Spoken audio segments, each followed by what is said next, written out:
You can expect my rate of speech will accelerate over the course of time we have together because we have a lot to cover and I'm very passionate about it. So if I start speaking so rapidly I begin to lose anyone in the room, just raise your hand and say, hey Greg, you're going too fast. And then honestly, try to keep up because I got things to do. I don't know about you, but I got things to do. Cool?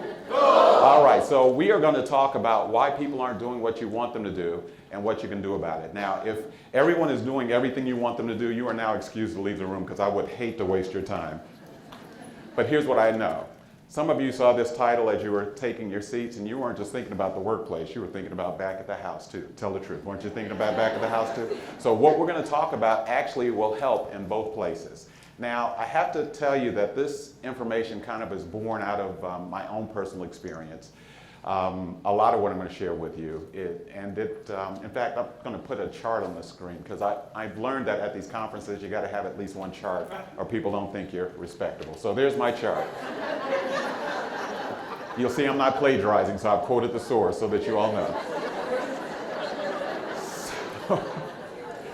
So I'm showing you a scientific chart of my first 2 years of leadership experience, of any type of experience where I'm trying to actually get other people to do stuff, which everyone in this room is tasked with at some point in time, either horizontally, vertically, or like I say, back of the house.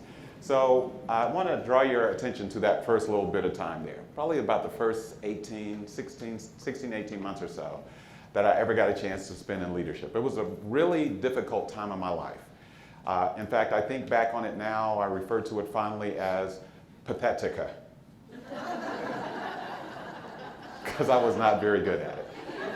Now, I had a leader's heart, but I was still too young in the game at that point to know that a leader's heart is not enough. You have to have a leader's toolbox, because if all you have is a leader's heart, you're trying to will the organization to do things, which will work when you're present, but guess what happens when you're not present?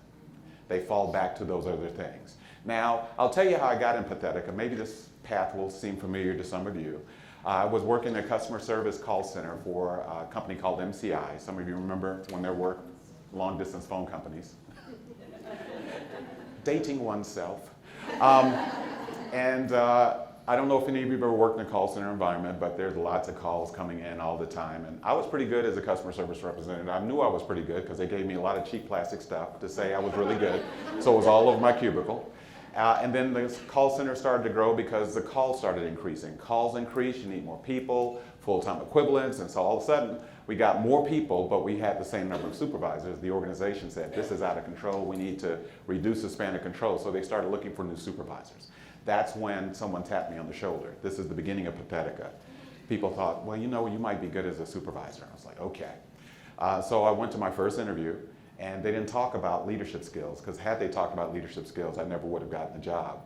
All they talked about is how well I did the job. That was a second interview too. And there was a third interview too. And I got the job. No one asked me about how well I led other teams. So here's what I took from that. Since I got the job to be a supervisor and only thing they talked about is how well I did the job, then clearly they just want me to make everybody do the job, just like who? Me. This is the birth of a micromanager. Because micromanagers don't happen naturally in the environment. We absolutely create them.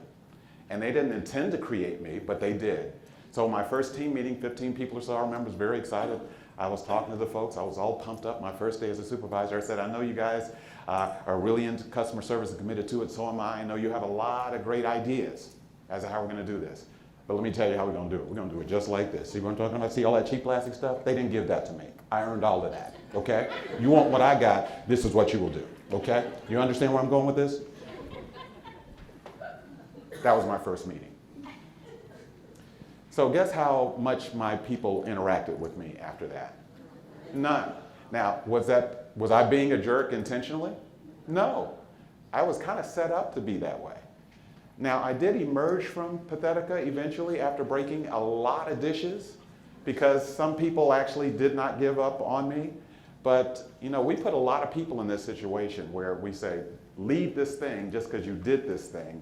And those two skill sets do not necessarily align. Maybe you've seen that before. I'm not going to ask you if anybody has been in Pathetica, but I know some of you are blinking Morse code at me right now, so I know you have. Like, Greg, that is my story. That is so my story. In fact, I think I'm in Pathetica right now. If I had to, So one of the things I struggled with a lot, especially in the early days, is this whole idea of why I couldn't get people to do what I wanted them to do. And this was confusing to me because I was giving them a check. I struggled with that as I gave you a check and asked you to do something and you're not doing it. Okay, was the check not good? Is that the problem? This was back before direct deposit. Remember when we used to hand people a check? It was a much more dramatic thing. Look in there. Your envelope was empty? Is that what was? And they would not do what I want them to do, and it was driving me up the wall. Just nod at me if you have any idea of what I'm talking about here. How could we? So what I started figuring out is there might be some reasons for that. So in your workbook somewhere, I think we have some inserted pages there for this thing that we're going to talk about. You'll see one of the pages says listing the reasons. Once you've found that page and it says listing the reasons, would you just say got it so I know you're there? Excellent. So what I'd like you to do, because I know this has plagued you as well as it plagued me, what we're going to do is I'm going to have you on that page where you see little watermarks of pictures similar to the ones on the screen. I want you to generate a list of all, and this is an individual exercise, all the reasons why you believe people aren't doing what you want or need them to do sometimes. So just create your own individual list, and for this task you get 2 minutes, starting now. Why aren't people doing the things you want and or need them to do? What is in the way? Over to you next. Okay, so here's what we're going to do. We're going to take a little rolling poll of the room. Before we do that, if you have not already numbered your list, would you number your list for me? Number your list. By importance or just quantity. Okay. So before I ask you what you wrote down, I am curious as to how many things you wrote down. So we're going to take a little rolling poll of the room. I'm going to call a number. We'll start at 1 and go up the ladder. If I call the number and that number represents exactly the number of things you have in your list, I'll just have you raise your hand. And that way everybody in the room can kind of see who has what. Here we go. If you have one reason and one reason only, let me see a show of hands. One hand over there. Okay. If you have 2 reasons on your list, let me see a show of hands. Got a few more people weighing in. 3 reasons on your list. Okay, got a few more people kicking in. 4 reasons on your list. Very good. 5 reasons on your list. Okay. 6 reasons on your list. Okay. 7 reasons on the list. Okay. 8 reasons on the list. Anyone have 8 reasons? See a hand here, hand there. Does anyone have 9 reasons on their list? Have someone with 9, 2 people with 9. Anyone have more than 9 reasons on their list? How many do you have, ma'am? 13. She has 13. Now, that is not the secret I told her, just so you know. Now, that's a lot of range in this room, isn't there? Between 1 and 13. Now, I whispered a secret to you. If you could recall and kind of verbalize that secret with a little gusto so they could hear what I said. Over half the people in the room will have between 4 to 6 reasons. Yep. In fact, it was a little closer because there was a bunch of 7s in here too. So if we spread, but that's pretty accurate. By the way, you know how I know that's the case? Because I've done this exercise about 1,000 times. And every time it bears out exactly the same way. But what if I told you there actually are 13 reasons? 13 distinctly different reasons why people aren't doing what you want and or need them to do. Now, let's say that the mean or median number, I was bad at math, so I don't know which, average number was 5. I don't know how to do the calculation. I'm a talking guy, not a math guy. But let's say the average number is 5.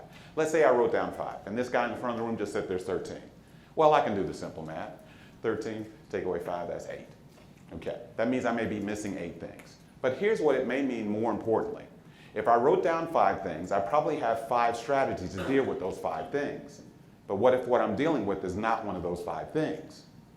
I might be applying strategies from here over here, and they're not working.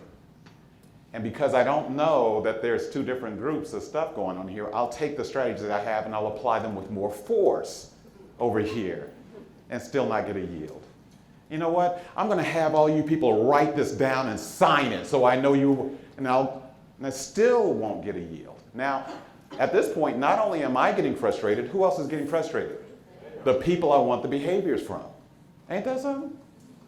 So, let's see if we can figure out what these other reasons are. And now I'm sure that everyone in this room is going to see reasons that you put down come up on the screen. In fact, if you see there's a little pattern over the next couple of pages. One says R equals something and S equals something, and you write reasons and strategies next to that, because what we're going to do is talk about the reasons and the strategies.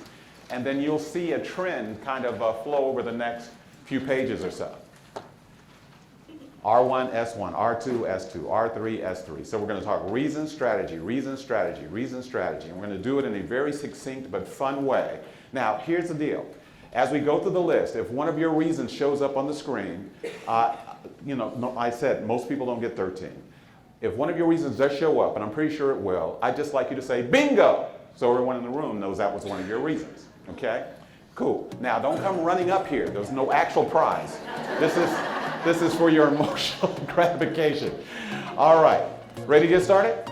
All right. Reason number one, people aren't doing what we want or need them to do. They don't know how to do it. Very typical.